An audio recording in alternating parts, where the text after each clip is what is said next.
बिहार में बीजेपी की बम्पर जीत के बाद आज हम बात करेंगे बिहार से ही आने वाले सतीश चंद्र दुबे, जो कि केंद्रीय राज्य मंत्री भी हैं। सर, बिहार में जिस तरीके से जीत मिली है आप लोगों को, मानो सुनामी आ गई हो। देखिए, आदरणीय प्रधानमंत्री नीतीश कुमार जी, मुख्यमंत्री, दोनों पर लोग अटूट भरोसा करके, अटूट विश्वास करके, जो इन लोगों की काम करने की शैली है एनडीए गठबंधन का, जी।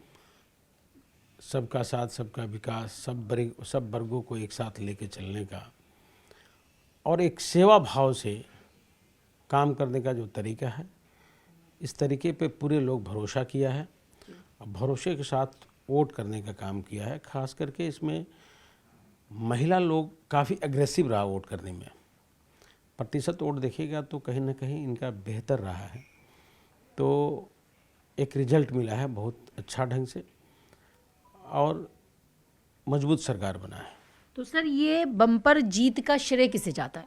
आदरणीय प्रधानमंत्री जी और आदरणीय मुख्यमंत्री जी को।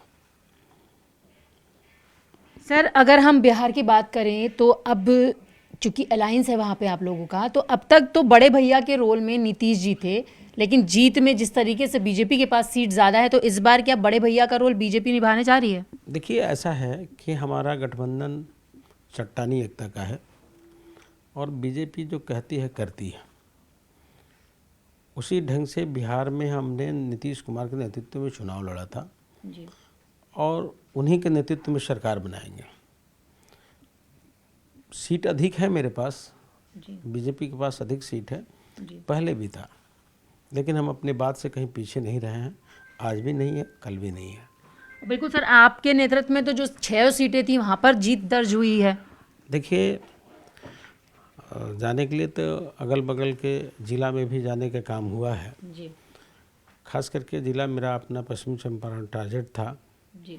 लेकिन अगल बगल के ज़िला में भी जाके जितना हो सकता है आदमी मेहनत किया है और सभी वर्कर मेहनत किए हैं। जी। बूथ पे काम करने वाले की जिम्मेदारी सबसे अधिक होती है। कौन वोट गिरा, कौन वोट गिरने वाला है, उसको कैसे हम लाके बूथ तक पहुंचा देंगे, कन्विंस करेंगे। अगर मेरे पक्ष में नहीं है तो हम आदरणीय मोदी जी की योजना को, नीतीश कुमार जी की योजना को, उसको कैसे कन्विंस करके समझाने में सफल होंगे।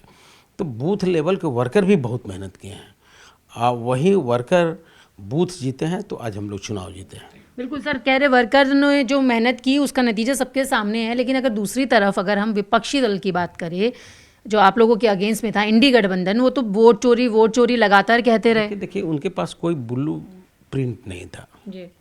उन्हें घोषणा पे घोषणा करते गया, लेकिन कहीं भरोसे के लायक घोषणा नहीं थी। जैसे उन्होंने कहा कि हर घर में हम नौकरी देंगे। आखिर किस बदौलत नौकरी दीजिएगा? नौकरी का ब्लू प्रिंट क्या है, आपका योजना क्या है, किस योजना के तहत आप नौकरी देंगे? जी। एक दूसरा विषय कि उन्होंने कहा कि जीविका लोगों को हम 30,000 रुपया मासिक करें। कहाँ से करिएगा? क्या तरीका है आपके पास करने का? तो कुल मिला के उनका जो भी मैनिफेस्टो था, जो उन्होंने घोषणा पत्र घोषित किया, वो कहीं पब्लिक को पच नहीं पा रहा था। और उनको 1990 से लेकर 2005 तक आरजेडी कांग्रेस के समर्थन से और उसके पहले कांग्रेस को लगातार बिहार ने मौका दिया है। अब बिहार की जनता चूकना नहीं चाहती थी, क्योंकि बिहार में रोड अच्छी हो गई है, एजुकेशन का माहौल बन गया है, रोड अच्छे हो गए हैं, बिजली से ट्रेन चल रही है, ट्रेन भी अच्छे ढंग से चल रहा है, एयरपोर्ट में काफ़ी विकास हुआ है।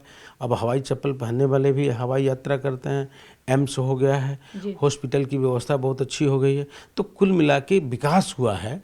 अब विकास में सबको सम्मानित करने का काम किया गया है, इसलिए बिहार की जनता अटूट भरोसा करके आदरणीय प्रधानमंत्री जी, आदरणीय नीतीश कुमार जी पे वोट करने का काम किया है। तो सर, आरजेडी को आप कहाँ देख रहे हैं? एक तरफ तो हार, दूसरी तरफ पारिवारिक विवाद भी अब सामने है, आपसी मतभेद भी। गांव देहात में लोग कहता है जैसा अन्न वैसा मन। जी। आरजेडी का जब सत्ता में था ना, तो गरीब लोगों का हक लूटने का काम किया। तो अन्न तो वही है। तो आज तो महाभारत घर में होना तय है ना। बहन अलग, भाई अलग, आप अलग। उसमें भी कुछ लोग बाहरी जाके उसमें सम्मानित हो गए हैं। अब घर में बेटी का स्थान बहुत ऊंचा होता है। उसमें भी शादीशुदा बेटी अगर हो तो उसकी स्थान बहुत ऊंचा होता है। आपने उसको तो एक यातना दे के निकाला ही निकाला, लेकिन जो उन्होंने बयान दिया कि चप्पल तक उठाया गया मेरे ऊपर, ये बड़ी दुर्भाग्यपूर्ण है।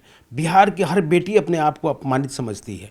वैसे भाई नहीं चाहिए, वैसे माँ बाप नहीं चाहिए जिसके सामने एक घर की बेटी जो ब्याह दी गई हो, दूसरे घर की अमानत हो, वो घर की एक लक्ष्मी के रूप में होती हैं, चाहे किसी की बहू हो चाहे किसी की बेटी हो, और एक लक्ष्मी पे चप्पल उठाना ये दुर्भाग्यपूर्ण रहा बिहार के लिए। बिहार का संस्कार, बिहार की संस्कृति कहीं ये अनुमति नहीं देती है कि ऐसा किसी के साथ किया जाए।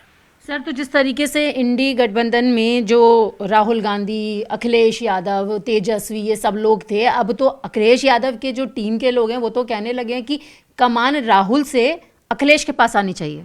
ऐसा है कि राहुल गांधी को ना पार्टी सीरियस लेती है, उनको तो ना कोर्ट पर भरोसा है, ना अपनी पार्टी पर भरोसा है, ना भारत के वोटर पर भरोसा है। उनको केवल रोहिंग्या वोटर पर भरोसा है, जो केवल मुद्दा बना के जगह जगह माहौल ख़राब करने पे चक्कर में रहते हैं। लेकिन अब जनता भारत की होशियार हो चुकी है, अब उनके कहीं बातों में आने वाली नहीं है। जिसके पास अपना कोई सेंस नहीं है काम करने का, जिसके पास अपनी कोई तरीका नहीं है काम करने का, फिर जनता उन पर कैसे भरोसा करेगी।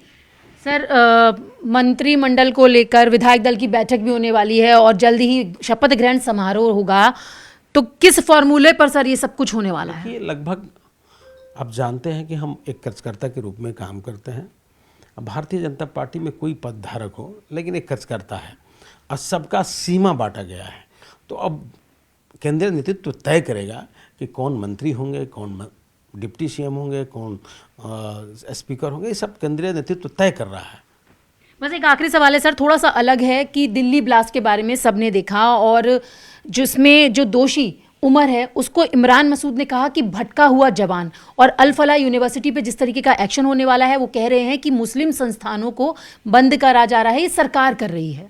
देखिए, कहीं ना कहीं उनकी मानसिकता ऐसी है, केवल उनकी ही नहीं है, चाहे कांग्रेस हो, चाहे सपा हो, चाहे राजद हो, जो भी क्षेत्रीय पार्टी हैं या कांग्रेस जैसे पार्टी हैं, इनकी मानसिकता है कि कैसे उस वर्ग का वोट लेके हों, जी, उस वर्ग में डॉक्टर अच्छे हों, इंजीनियर अच्छे हों, साइंटिस्ट अच्छे हों, उसकी सोच कोई नहीं रखता है।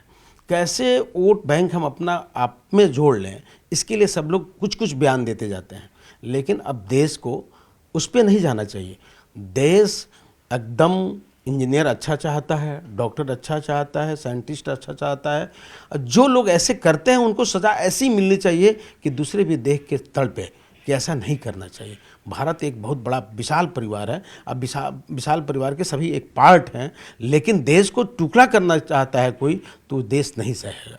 लेकिन सर, इतना बड़ा ब्लास्ट हुआ, कई लोगों की जान गई, कई लोग घायल हुए, और उस व्यक्ति को जो कि उसमें शामिल था उसको भटका हुआ जवान कहना, ये कहाँ तक? बस बात तो एक बताए ही ना आपसे कि एक वोट साधने का उनको तरीका है जी।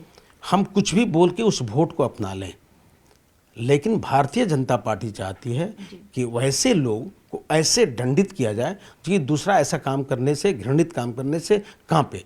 और दूसरा कि अब हम नहीं चाहते हैं कि भारत में ऐसे लोग हों, अब भारत को ऐसे लोग डॉक्टर हों, इंजीनियर हों, ऐसे अच्छे साइंटिस्ट हों, ऐसी सोच भारत के प्रधानमंत्री जी चाहते हैं।